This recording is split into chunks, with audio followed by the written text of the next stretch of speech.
नबी अलैहिस्सलातु वस्सलाम की आमद से कबल के अंदर मेरे मोहतरम भाइयों जिना बड़ा आम था। जिनाकारी नबी अलैहिस्सलातु वस्सलाम की आमद से कबल बड़ी आम थी। माँ को माँ न समझा जाता, बहन को बहन न समझा जाता, और बीवी जो है वो मेरे मोहतरम भाइयों उसको बीवी न समझा जाता। के अड्डे हर घर के अंदर बने हुए, जरा पढ़कर देखे मसाइल जाहिलिया, आपके होश दंग रह जाए कि इस घर के अंदर बेटी जवान हो जाती, इस घर के अंदर बेटी बच्ची बालिग हो जाती, उसका बाप खुद जो है वो अपने घर की छत पर झंडा लगाया करता, जो कि इस बात की अलामत थी कि जिस बंदे ने भी इस्तेमाल करना है वो आकर मेरी बेटी को इस्तेमाल कर ले, वो जवान हो गई। झंडा लगाया जाता अपनी छत के ऊपर, जितने जवान उसको देखते वो आकर के सबके सामने जो है वो बारी बारी उसके साथ ज्यादती किया करते, जिना किया करते।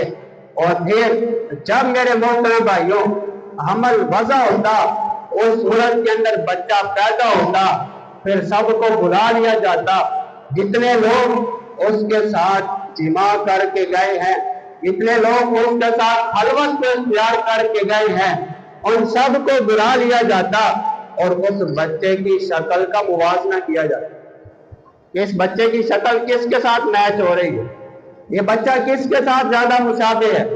फिर वो जिसके साथ मुशाबे होता मेरे मोहतरम भाइयों उसको थमा दिया जाता और वो लड़की उसकी बीवी तस्वुर की जाती। जिना आम था, जिनाकारी आम थी।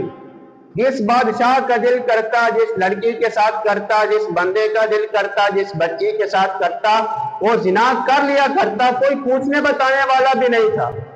अल्लाह फरमाते हैं वइन कानू मिन कब्लु लफी ज़लालिम मुबीन, खुली गुमराही के अंदर थे, हैवानों वाली जिंदगी बसर कर रहे थे, फिर हमने भेजा इज्जत का रखवाला बनाकर हुजूर। फिर आया हुजूर, इज्जत का दिफा करने वाले, माँ का मकाम समझाने वाले। फिर आया हुजूर, फिर आया सरकार, सरकार की आमद मरहबा। मेरे मोहतरम भाइयों फिर हुजूर ने आ करके माँ का मकाम समझाया, फिर हुजूर ने आ करके बहन का मकाम समझाया, फिर हुजूर ने आ करके बीवी का मकाम समझाया।